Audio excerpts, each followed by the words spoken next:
Chinese people had some of the most difficult jobs. They were paid less than the white workers, and they weren't treated very well. This humiliation that came from being prevented to be a part of society in Canada.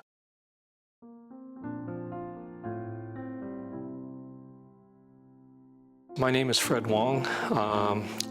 I'm a Calgarian. I was born in Alberta. I was previously the director of Calgary Transit. I'm retired now, but I think I've developed a huge interest in my family's history, in the Chinese Exclusion Act, and some of the legislation around Chinese immigration in Canada. So my dad came to Canada in 1922. He paid the $500 head tax when he arrived, and he worked in a variety of different places in Western Canada, Brooks, Alberta, places like Tompkins, Saskatchewan, La Pas or The Pas in Manitoba, and largely in Chinese establishments. And then he eventually moved to a little place called Queenstown in southern Alberta in 1927. He started a cafe by himself, and then he eventually turned that into a general store. There were a lot of Chinese people who were brought to Canada to build the Canadian Pacific Railway, so the railway that connected Canada. And the majority of them were, of course, in British Columbia. During that time, the Chinese people had some of the most difficult jobs. They were paid less than the white workers, and they weren't treated very well. After the railway was completed, they no longer needed these people, and so they wanted them to leave the country. But of course, with things in China not being all that great as far as from an economic perspective, and people stayed in Canada as long as they could.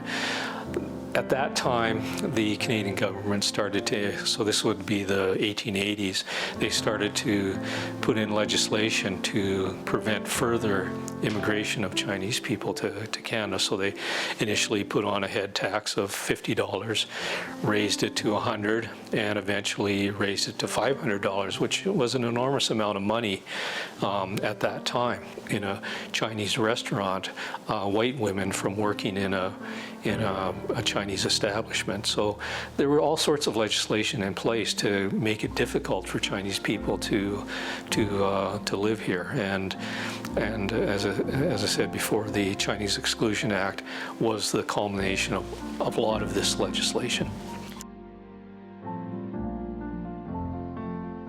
The fact that last year was the 100th anniversary of the Chinese Exclusion Act, it certainly, its profile has been raised. The whole period of history the profile has been raised. It's a part of history that, well, it was never taught in schools, here as I was growing up, and also Chinese people who emigrated to Canada, in the last 50 years, probably it wasn't something that was well known for Chinese people either. So it's a huge part of Canadian history that was never taught, and so I think the anniversary has brought about the recognition of it.